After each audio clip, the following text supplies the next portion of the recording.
자, 나이덕의 수필 존재의 테이블이라고 하는 작품 보도록 하겠습니다. 제목 자체가 그래서 비유적이죠. 그죠? 존재의 테이블 A, B 은유법을 썼고요. 성찰적이면서 반성적이고 회고적이다. 회고라는 건 지난날을 돌아보는 것을 의미하고요.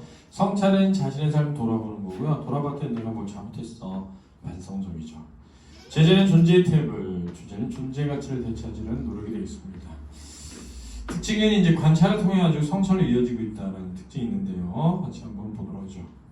나에게는 존재의 테이블이라고 불리는 남몰래 부름직한 안진뱅이 탁자가 하나 있다. 이렇게 되겠습니다. 중심 소재고요. 수필은 스님이 뭐라 했냐면 수필은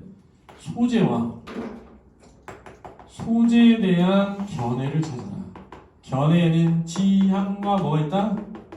지양이 있다. 지향은 플러스, 지향은 마이너스. 이 구별을 잘하면서 따라가야 된다 했어요. 그죠? 노트 한 권 올려놓으면 꽉 차버리는 아주 작고 둥근 탁자인데 나는 그걸 마루한 곳에 놓아두고 그 앞에 가 앉고는 한다. 이러네요. 저는 혼자 오롯하게 있는 날, 혼자 온전하게. 그렇죠? 나는 무슨 의식이라도 준비하는 사람처럼 직유법, 실내 전등 다 끄고 볕이 가장 잘 들어오는 창문 쪽을 향해 그 테이블을 가져다 놓는다. 그리고는 두 손을 깨끗이 씻고 경건한 태도입니다. 차 한 잔을 그 앞에 내려놓고 앉는다. 그렇게 테이블 위에서 책도 읽고 글도 쓰고 아니면 그저 멍하니 앉아있노라면 마음의 사나운 기운도 어느 정도 수그러든다. 자, 이게 플러스죠. 그렇죠? 마음의 사나운 기운이 수그러지는 것은 긍정이다. 어쩌면 아주 드물게 찾아오는 그 순간을 위해서, 즉 드물게 찾아오는 자주는 아니라는 거고 나머지 시간들의 소란스러움 속에서 살아가고 있는 것 같다 했으니까 소란스러움과 대비돼야 되니까 고요하고 평화로움이 되는 거죠. 고요하고 평화로움. 나는 그 테이블의 인도 여행 중 어느 토산품점에서 샀다. 직접 손으로 깎아 만든 공예품을 파는 집이었는데 그 테이블을 보는 순간 나는 바슐라르의 존재의 테이블이 떠올랐다.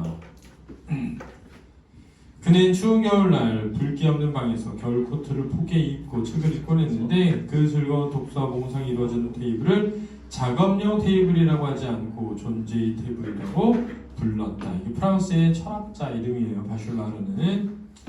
그 테이블에 앉아있는 순간만큼은 자기 존재와 세계에 대해 충일한 행복을 느낄 수 있었기 때문에 붙여진 이름일 것이다. 이건 추측이죠. 화제.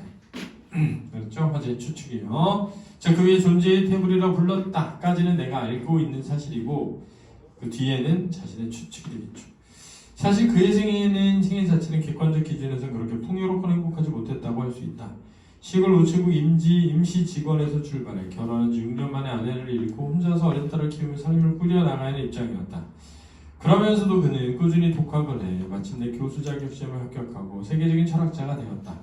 세상이 그를 받아주거나 기억해주지 않던 시절에 가난과 어려움을 견디게 해준 것이 바로 그 존재의 테이블이었다. 그래서 프랑스 과학철학자예요. 프랑스 철학자의 이야기를 통해 가지고 자신의 존재의 테이블에 대한 이야기를 이끌어가는 거야. 대학자가 된 이후에도 그가 끊임없이 꿈꿀 수 있었던 것은 역시 존재의 테이블 위에서였다. 그는 책에서 얼마나 행복을 느꼈던지 매일 아침 책상에 쌓인 책 앞에서 일용할 배고픔을 달라고 기도를 올릴 정도였다고 했다. 또 파리 아파트에서 밤늦게 책을 읽는데 옆집에서 묵박드는 소리가 들려온다든가 할 때 그는 자신을 귀찮게 하는 모든 소리에 관해 평정을 유지하는 방법을 알고 있었다. 시끄러운 망치 소리 들으면서도 저건 아카시아를 쪼고 있는 내 딱따구리란 말이야 하고 중얼거린 만큼 그는 그 소리를 자연화하는 비범한 재주를 가지고 있었던 것이다. 이제 그에 대해 알고 있는 사실을 전하고 있는 거야.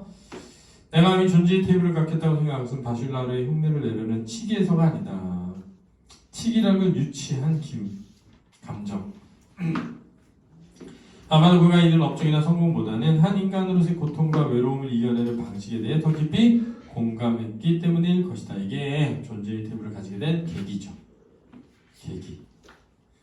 그리고 내게는 그런 자리가 필요하다면 언제 이렇게 자그마하고 나지막한 테이블일 거라고 생각하면서 나는 그것을 샀다.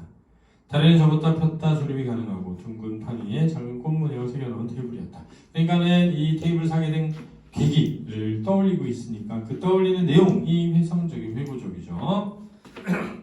그 테이블을 사는 순간 어찌나 행복했던지 회고한 거야.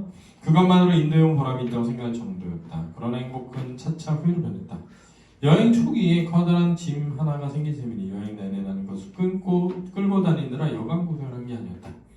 존재의 자리를 낙타 혹처럼 자기 등 뒤에 짊어지고 다니는 내 모습이라니 그때처럼 우매한 충동과 집착이 또 어디 있을까 싶었다. 우매하는 어리석음. 그 테이블을 사지 않고도 이미 집에 있는 테이블로도 충분히 만들 수 있는 존재의 자리를 난 왜 그 테이블이 아니면 안 될 것처럼 생각했을까? 그것은 아마도 오랫동안 자기 존재의 자리를 잃어버린 채 생활에 휘둘려 살아가고 있다는 위기감 때문이었을 것이다. 자, 그 위기감이 집에 있는 것으로는 되지 않는 새로운 것을 필요로 한 거죠. 그리고 아무리 큰 집을 가졌다 해도 그 속에 정작 존재의 자리를 갖지 못한 사람보다는 덜 우매해지려는 욕심에서였을 것이다. 그래서 물질적 풍요를 추구하는 것이 아니라 정신적 고요를 추구하려고 했던 마음이죠. 선아, 물질적 풍요를 추구하는 것이 아니라 정신적 고요를 추구하려고 했던 마음이다. 욕심이란 이런 쓸쓸한 자부심이 그 테이블에 깃들어 있다. 그런데 문제는 존재의 테이블을 인도에서 한국 땅까지 끌고 와서 집안에 들여놓은 후에도 그 앞에 앉을 시간을 그리 많이 갖지 못했다는 것이다. 아주 오랫동안 거기에 앉지 못할 때도 있었다. 그럴 때는 바로 곁에 있는 그 테이블이 아주 멀리, 그것이 만들어진 인도보다 더 멀리 있는 것처럼 느껴졌다. 심리적으로. 세 가지 꽃무늬 사이로 먼저 기어가는 걸 보면 내 마음이 그 모습 같다고 생각할 때도 있었다. 그래서 자신과 테이블을 동일시하는 거죠. 그리고 이 테이블에 앉아서 고요한 시간을 가지는 것은 자신을 돌아보는 거니까 성찰의 시간을 가지는 기회가 적었던 거지.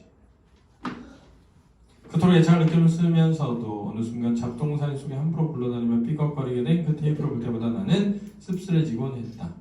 매일 학교에 갔다 부랴부랴 돌아와 밥하고 청소하고 빨래하고 아이들 챙겨 재우고 나면 자정이 넘어버린 일상 속에서 그 앞에 앉기란 쉬운 일이 아니다. 행복하면 그 짧은 행복을 즐기느라 고통스러운 그 지루한 고통에 진절머리 치느라 그 앞에 가지 못했다. 존재의 테이블을 장만한 뒤에도 존재 자리는 쉽게 생기지 않았다.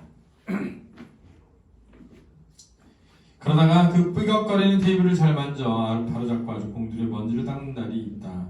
그럼 나는 내가 닦고 있는 것이 테이블이 아니라 실은 하나의 거울이라는 것을 알게 된다. 거울이 뭐야? 매개야. 성찰의 매개체. 그래서 성찰의 매개로 이해하는 거야.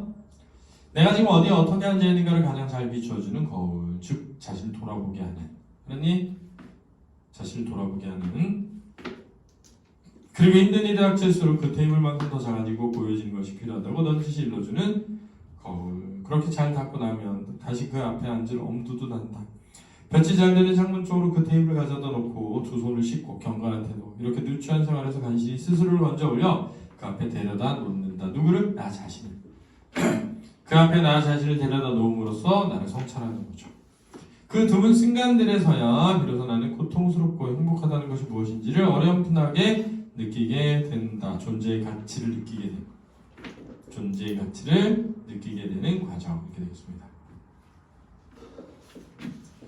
자, 이렇게 해서 존재의 테이블이라고 하는 작품을 같이 살펴보았습니다. 자, 읽어보고 푸세요. 알았죠?